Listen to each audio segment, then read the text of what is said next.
साहेब वाईट वाटतंय, हे कुणी काम केलं नाही. आईला देवींची जयंती कुणी साजरी केली नाही, पण अख्ख्या देशात साजरी होते.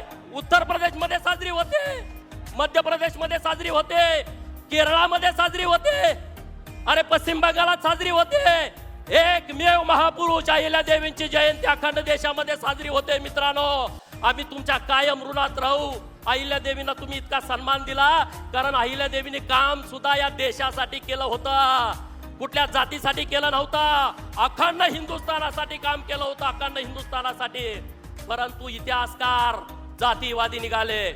इतिहासकारांना लिहू वाटलं नाही.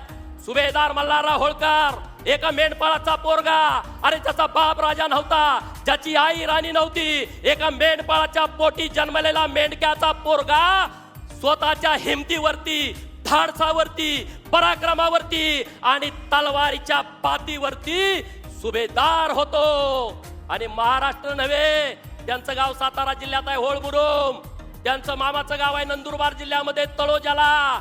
पण मध्य भारतामध्ये जाऊन सगळ्यांची दानादान उडवून देतो.